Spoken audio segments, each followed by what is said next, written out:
says, nah, I don't want to go, and so he runs away. When you run away from God, you'll find out that God will not let you get away. So God pursues him, talks about the storm and all that. Finally, he gets thrown into the water, and that's a death sentence. If you are thrown in the middle of the ocean and you don't have a boat to get on, no human being is going to be able to swim to shore. You're going to be miles out, you're not going to make it. But it said God prepared a fit. God preserved the prophet. The preservation existed before the need for the preservation. Does that make sense? My dad died when I was 4 years old. He died on October the 18th, 1975. 2 days before that, God had already made a preparation. And that's when Rebecca was born. 2 days before my dad died. I didn't know her at the time, of course. But God made preparation. A lot of times in our lives, God makes preparations for us long before we need them. So, number one, he was running from God's will. Number two, he submitted to God's will. Now he woke up and found himself inside of the belly of the well. He had a problem because he was inside of the belly of the well. There's not really a whole lot of opportunities there for you to get out of the belly of the well. Pretty much when something eats you, you're pretty much done.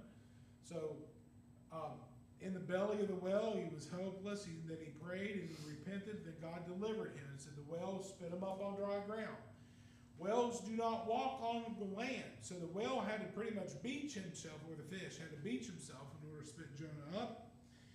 And then last week we talked about fulfilling God's will. He went into Nineveh and he preached. He didn't give any kind of, he didn't care about the people, he wasn't worried about the people, he didn't like them, he wanted to see them destroyed, but he preached exactly what God gave him to preach, and then he got done and he left. And the people, he obeys, the city repents, and then the Lord relents. And we talked about the fact that sometimes God uses what is called anthropomorphic words in the Bible. It's a big fancy words. It means God talks to us in our own perspective, right? When it says the eyes of the Lord are all over the world, does that mean that God has physical eyeballs and they're like, look, they're all over the world? Or is it talking more metaphorically, but using the organ we have of eyes to explain the fact that he can see what you're doing, right? Or the arm of God is not slack that he's not able to save. God's not going to reach down physically with a hand and grab you because God is a spirit. But a lot of times God will use anthropomorphic language to speak as if you're a human to try to explain something. God didn't change his mind. When he said, I'm going to destroy this city, if they would not have repented, he would have destroyed the city, right? 100%. Because they did, he already knew they were going to. It was already in his plan that he was going to. He didn't change his mind. He just changed how he reacted to them because they changed how he reacted to God. You want God to treat you differently. Why don't you try treating him differently? You want more out of your life. Why don't you give him more of yours, right? And then, lastly, questioning God's will. So basically, we're going to see two things tonight. We're going to see an angry prophet, and then we're going to see a rebuked prophet. And I find it hilarious how much time and effort God put in to teach in this fella a lesson. So Jonah chapter 4, verse 1. The people repented in chapter 3, verse 10. Chapter 4, verse 1. I think it's verse 10. Let me get to where I'm supposed to be.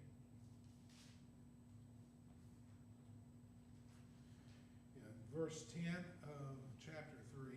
I'll read that real quick.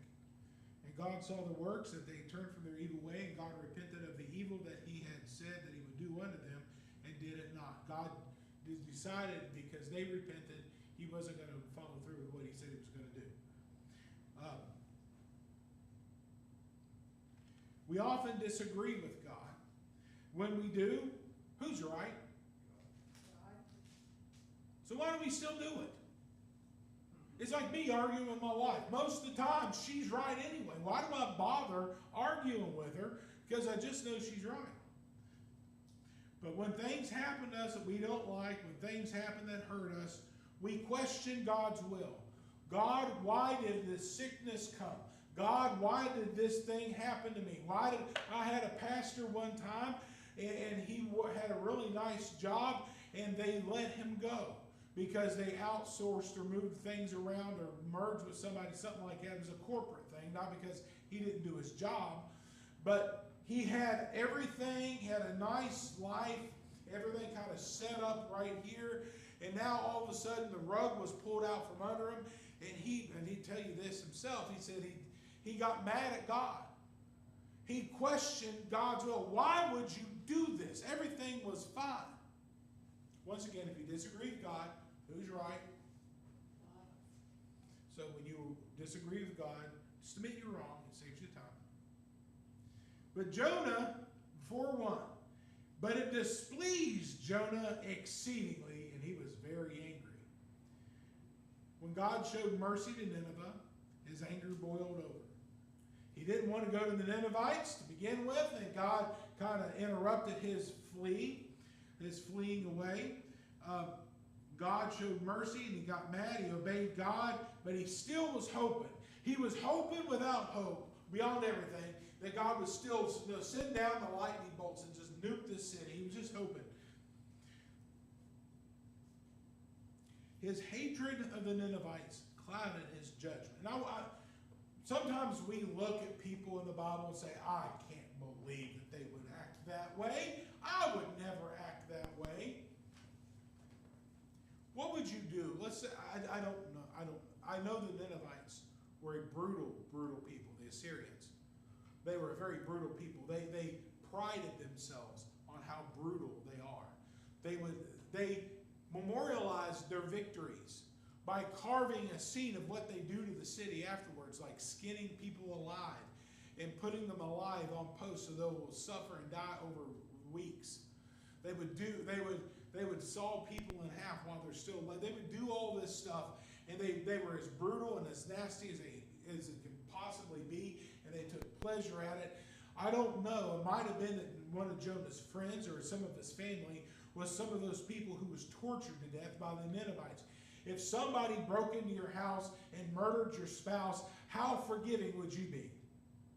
If God asked you to take the gospel to the murderer of your wife or your children, how would you act? Jonah said, you want me to go to Nineveh? You want me to go to Nineveh? I ain't going to Nineveh. Nineveh's 500 miles over there. I'm going 2,500 miles over here. Then God stopped him. So then he prophesied to Nineveh and said exactly what God wanted him to say. And then God showed mercy, and it made him mad. Now, then he got a little bit feeling sorry for himself. And he prayed unto the Lord and said, I pray thee, O Lord, was not this my saying when I was yet in my country? I told you, God, he says, therefore I fled unto Tarshish, for I knew that thou art a gracious God, a merciful God, slow to anger and of great kindness, and repentest thee of evil. He says, I know. He let God know how he felt. Is it okay for us to let God know how we feel? Yeah, I think so. If your 2-year-old comes up and says, I'm mad at you, you kind of smile and say, okay, sweetie. It's not going to break, it's not going to ruin your day. God's big enough to deal with our hurt. But he said, see, this is why I didn't want to come. I knew who you were, God. I knew what you would do. You're a gracious God. Look at what he said. He says, you are a gracious God. Because you're gracious, God he was going to show them grace, not giving them what they deserved. He says, you are a merciful God, which means showing them mercy when they didn't deserve it. That you're slow to anger. You're not going to get mad, and you will of great kindness. You're going to be kind to people. He said, these things here, this is why I didn't come, because I knew you would show these exact same traits to these people that I want you to kill. He accused God of being a gracious God, but God sure was gracious when to this rebellious prophet. Think about it. He basically told God no and ran away. God could have turned him into a smoking hole in the ground. He accused God of being a merciful God. He wasn't in a fish belly at this time. He was, and God showed him mercy. Did he deserve to get out of the fish's belly? No. But God showed him mercy. God was sure slow to anger with him. He ran away and disobeyed, and yet God prepared a fish. God made a provision for his disobedience. God showed him great kindness by giving him mercy instead of justice. Yet the same traits that God showed to him, he got mad when God showed to the Ninevites. Think about that. These same traits that he accused God on are the same ones he relied on when he got rebellious. And we often show less kindness to other people when they sin, forgetting that we were the same as they were. I can't believe that sinner. There are guys who used to get drunk and run around and do all this, and then they get saved, and then they see people out there getting drunk and run around the same as they did before they got saved. I can't believe they're doing that. Why? You did it. God showed you mercy. God can show them mercy, right? I'm not saying it's right to get drunk and run around and do all that stuff. I'm just saying that. We don't give the same grace that we're given. That's absolutely true. Look over in Matthew real quick. In Matthew chapter 18, verse 21. And Peter came to him and said, Lord, how oft or how often should my brother sin against me and I forgive him? Till 7 times? Peter thought he was going above and beyond. He says, listen, somebody does something, I can forgive them 7 times. So like on the 6th time, you better watch it. You got one more, right? Jesus answered him. Jesus said unto him, I say not unto thee 7 times, but 70 times 7. My favorite little meme is somebody, as Peter smacked in his head, says, not only do I have to forgive people, but now I have to do math. Hey, Sarah, what is 70 times 7?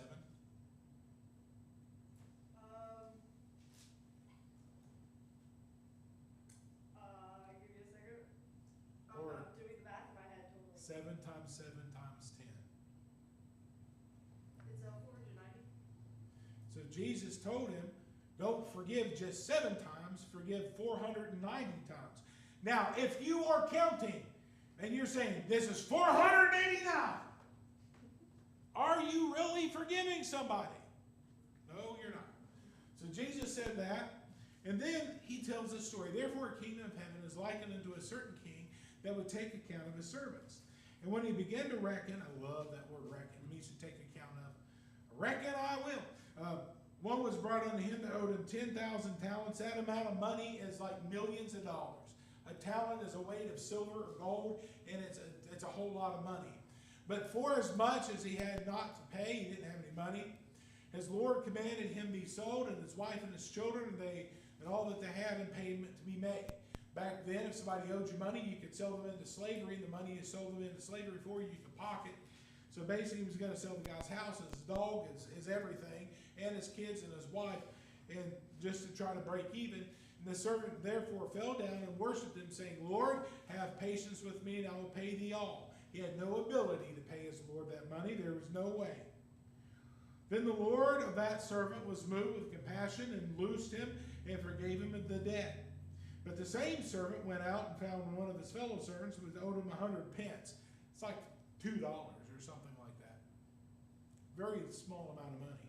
And he laid hands on him and took him by the throat and said, Pay me what thou owest.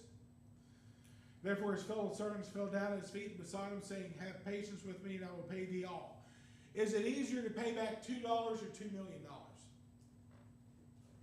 This guy owed nothing compared to what he was forgiven, what the other guy was forgiven of.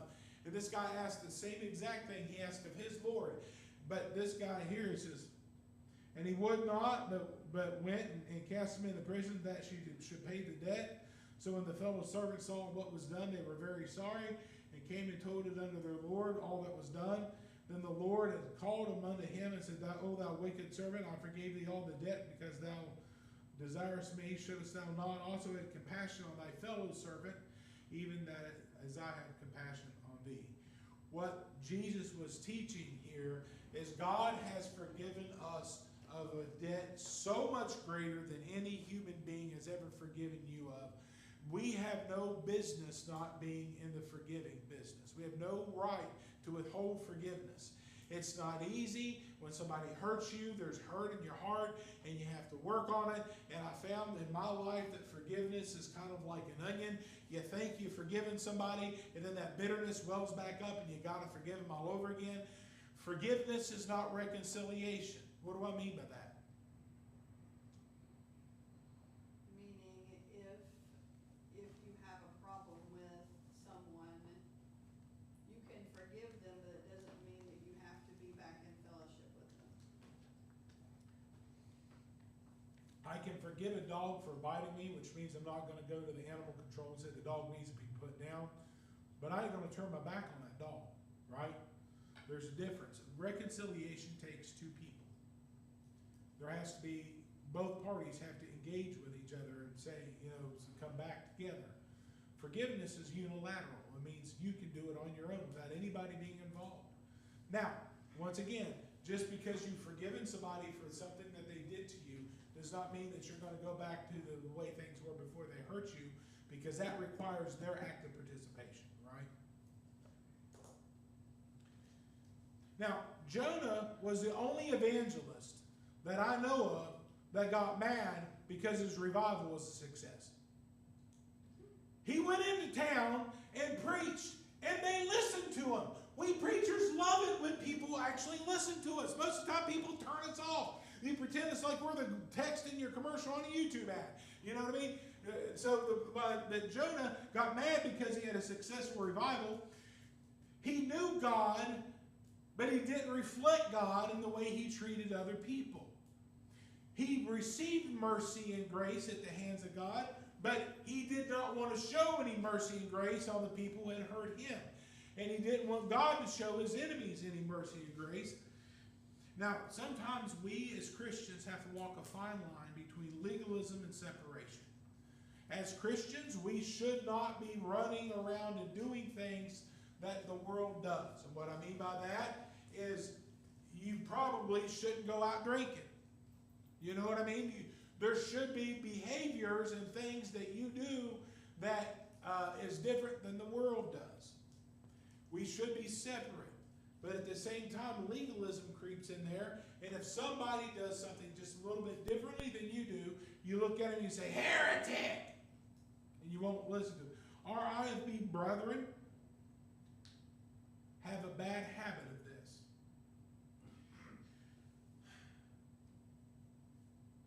If your buddy say, hey, we're going to the bar and chase women, you want to go? The answer for a Christian should be, no. You don't approve or endorse or bless the behaviors that are clearly sin, but you can be loving, kind, and merciful to other people. And it's a hard line. But Jonah did not reflect God either. In everything we do, we should reflect God. Jesus' harshest words were not for the publicans, were kind of considered the worst sinners of the time. He had dinner with the publicans, by the way. He didn't go out and do the same things they were doing. I just want you to understand. But he fellowshiped with people who were not living right. His harshest comments were to the hypocritical religious folks. Now, I believe that you can stand for separation and holy living. I believe that you can call sin, sin. I believe that the church should say that we expect our members to live a holy life. We have a church covenant over there, and it says specifically there, we should watch each other in brotherly love, remember each other in prayer, and aid each other in sickness and distress, cultivate Christian sympathy and feeling, and Christian courtesy and speech. and all this stuff, that we should try to live our lives in a holy way. If you live like the world will never see Jesus in you. But just because you're living holy doesn't mean you need to look down your nose at somebody who's not living the same way you are. Does that make sense? You don't encourage or condone the behavior. But anyway, Jonah's view of God's love and mercy was kind of selfish. He was perfectly fine when God's love and mercy was turned towards him. But he was not so fine when it was turned to his enemies, the Ninevites. Verse 3, therefore now, Lord, take, I beseech thee, my life from me, for it is better for me to die than to live. I can see him being all dramatic, putting his hand, oh God, kill me now. I'd rather be dead than see my enemies given mercy. Sounds a lot like what Elijah said in 1 Kings. Remember, Elijah was running from Jezebel. And he himself went a day's journey in the wilderness and came and sat down under a juniper tree and requested for himself that he might die, and said, it is enough, O Lord, take me away from no better than my fathers. He had some opposition. He had some difficulties, under stress. He didn't like it. And he says, God, it's done. I can't do it anymore. Kill me now. There are times I don't feel wonderful and happy. When I'm super stressed, all I want to do is just hide. But the fact of the matter is, them wanting to die. Some commentators,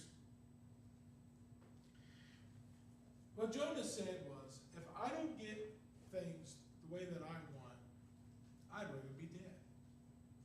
Think about that. Now, some commentators throw in that he's a Jew, and as a Jew, he's going to a Gentile nation, and was a successful preacher, and it might hurt his reputation. So he was kind of embarrassed that he actually was a successful preacher to the Gentiles. I don't know if I believe that, but I know Jonah was upset because the people that he wanted to see destroyed, God used him to bring them to mercy. Jonah 4:4, then the Lord said to Jonah, dost thou well to be angry? This is the first time God asked this question. What he's asking this question gently, and he's asking this question, does God know the answer to this question? So why is God asking this question?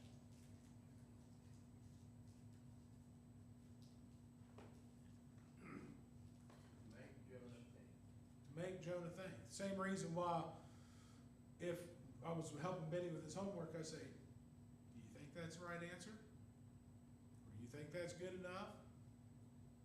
Or I'll say, Benny, what day is today? He goes, Thursday. I said, what happens on Thursday? You hear a big old sigh. It's trash day. My point is, God asked him this question to make him think about this. What he was asking is it right that you're angry? There's no lightning. There's no smoking hole. There's no squashed prophet. He's acting like a fool. And God just asked him this question gently. The reason is because he's wanting vengeance instead of mercy.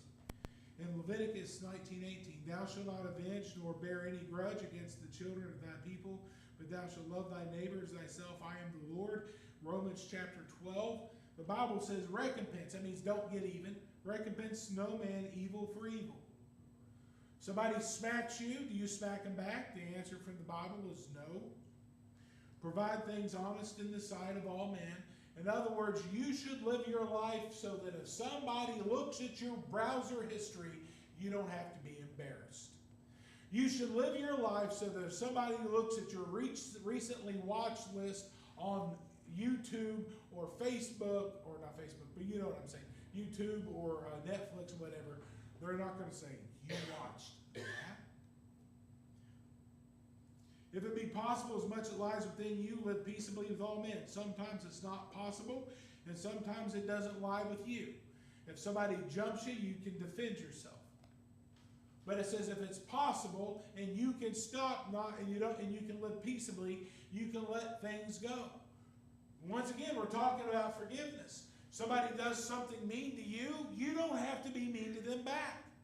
You don't have to pay evil for evil. That's the way the world does it. Some people say that they hold on to grudges until they die, and then they have them taxidermy. Just hold on to them a little bit longer. The fact of the matter is, should we as Christians hold grudges against people? That's not forgiving. The Bible says, recompense no man evil for evil, provide things honest in the sight of all men. If it be possible, as much as lies within you, live peaceably with all men. Dearly beloved, avenge not yourselves. That means don't get revenge, but rather give place to wrath. Let your anger go away. By the way, if you're angry, it's a really good idea to keep your mouth shut. And all the married men say amen to that one right there. When you're angry, your mouth will say things your heart doesn't mean, and you'll never be able to take back the mean things that you said with your mouth in anger. A word spoken in anger can cut someone straight to the heart, and you can spend years trying to repair the damages that those words made. So it says, but give place unto wrath, for it is written, vengeance is mine. Who should seek revenge? God. I will repay, saith the Lord. So what the Bible is saying here is vengeance is mine. Jonah is saying, God, you should have destroyed them. God, you should have sought revenge for all the wicked that they've done. And God said, now wait a minute, Jonah. You're outside of the lines here, buddy. I'm God. I'm the one that's in charge. It's my job to be the judge. Those people who did those wicked things will answer to me. They will, 100%. But if I want to show them mercy, I'm God. I can do that, and you're outside of your lane, buddy. Vengeance is mine, and I will repay, saith the Lord. And by the way, if you really want to freak people out, follow this verse. Therefore, if thy enemy hungers, feed him, and if he thirsts, give him drink, and in so doing, thou shalt heap coals of fire upon his head. Be not overcome with evil, be overcome evil with good. When your enemy treats you badly, you don't seek that same bad back on them. But Jonah did not do this. Jonah wanted God to destroy him. So Jonah went out of the city and sat on the east side of the city, and there made himself a booth or a little tent, lean-to, and sat under it in the shadow till he might see what should become of the city. He was still holding out hope that God would change his mind and turn the city into a smoking hole in the ground. So he goes to the outskirts, builds himself a little lean-to watch the fireworks. But it's hot, there's no fan, there's no real shade, it's not all that pleasant. And he's sitting there on death watch for his city, hoping God would destroy them. Now I want you to notice this. There's a word here. We've already said it once tonight about the fish. And the Lord prepared a gourd and made it come up over Jonah, that he might be a shadow over his head to deliver him from his grief. So Jonah was exceedingly glad of the gourd. So overnight, God had a gourd to grow up, a big old leafy canopy, and it provided him a lot of shades. Man, this is nice. I love this gourd. I'm so glad this gourd is here. So for one day, that gourd lived. God prepared a fish to save Jonah from the sea, and now God prepared a gourd to help teach Jonah, to go out of his way to teach him a practical, hands-on lesson for Jonah. See, Jonah was hard-headed, and there's two ways to learn. Do you realize that? You can learn vicariously through other people when they make mistakes. Or you can make mistakes your own. Some people just absolutely have to make all the mistakes on their own because they don't believe that the rules apply to them until they find out that they do. You know, you jump off the roof because you think you can fly, then you find out because you broke your leg. No, gravity applies to me too, right? The smart people learn vicariously through the other kid jumping off the roof and breaking his leg, so I'm not going to do that. That ain't going to be very smart. Jonah was a hard-headed person. God had to show him, he had to teach him these lessons the hard way. Verse number 7, but it's not done yet. But God prepared a worm. God let him have a day in the shade, as only to set up the final lesson. He prepared a fish to preserve him in his rebellion. He prepared a gourd to give him some shade. And now he prepared a worm. All to teach a stubborn prophet a lesson. He gave him the fish to help him stop running, and he gave him the gourd to allow him to set his affections on things of this earth, on things that don't matter, to teach him about compassion and mercy. But God prepared a worm when the morning rose the next day, and it smote the gourd that it withered. So the worm ate the gourd died, withered up, and because of that, Jonah lost his shade. Verse number 8, and it came to pass when the sun did arise, that God prepared, once again, he prepared something else. You see the whole thing? God prepared a vehement east wind. And the sun beat down upon the head of Jonah, that he fainted, and wished in himself to die, and said, it is better for me to die than to live. Here he is, feeling sorry for himself. God prepared a fish, God prepared a gourd, God prepared a worm, and now he's preparing a vehement or a very strong east wind. He made it uncomfortable for Jonah. It was like being in a madman's sauna, or being in it's almost like sitting in an air fryer, you know what I mean? Jonah was unhappy, he didn't like it, and God needed to get through to him. And surprise, surprise, the way that God gets through to us an awful lot of time is through our suffering. God does not usually send you good times and happiness when you're doing wrong, because it doesn't change your behavior. We do the same thing with our children. Sometimes you need to swat their tails a little bit to get them to pay attention to you. God caused discomfort in the life of Jonah for him to pay attention, for him to see something. Once again, he's like, I'm uncomfortable. I didn't get what I want. I'm just wanting to die. I'm mad. I'm not happy about Nineveh. Just kill me now. I don't want to live anymore. And God said to Jonah, dost thou do well to be angry? Second time he asked this. He's given him a couple days to think it over. Are you doing right, Jonah, by being angry? Are you doing something right?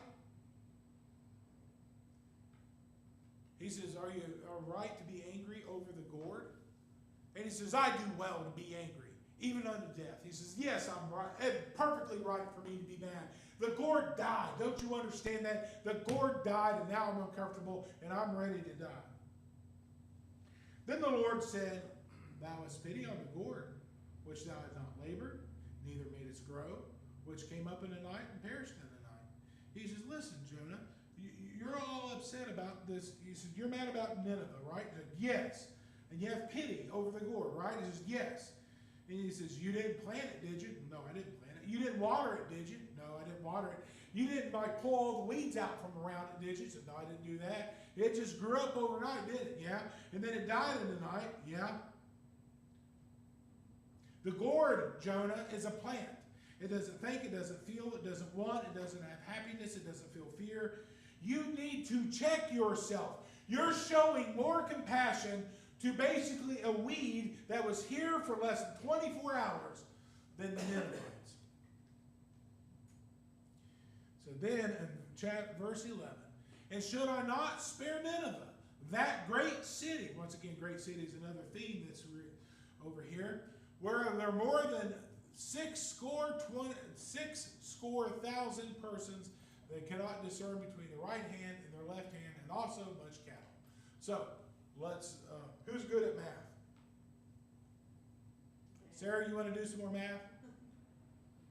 Bobby? Paul's really good at math. How much is a score is 20? So 6 times 20 is what? 120. So it says there are more than 120,000 persons who cannot discern between their right hand and their left hand. Now, there's two different interpretations what this could mean. I don't necessarily think they're mutually exclusive. Some people said that means that there's 120 young children in there who are not old enough yet to learn the difference between their right hand and their left hand. Other commentators say it talks about a people whose moral compass is so fundamentally broken They couldn't tell you the right from the left. Right. It says that there's more than 120,000 people in that city, Jonah, that you wanted me to blow up, that don't know right from wrong. And he says, and if that doesn't bother you, what about their cattle and their dogs and their cats and all the other animals? You have compassion over a weed. Don't you have compassion over the people? Now, this is where the book of Jonah ends. We don't see a moment of Jonah repenting. We don't see him falling in tears and saying, yes, Lord, I realize now that I'm wrong. You don't see him going in like Scrooge on the Christmas, whatever it's called, Christmas Carol, giving out candy and saying, Merry Christmas. You don't see him doing that either. It just stops cold right here at this verse. A couple things to think about, though.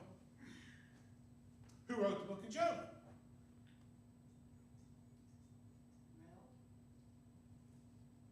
We believe it was Jonah, right? Especially since he was in the middle of he was in the fish, and he's telling you what's going on when he was the only person there. He could have told the story to somebody. A lot of people say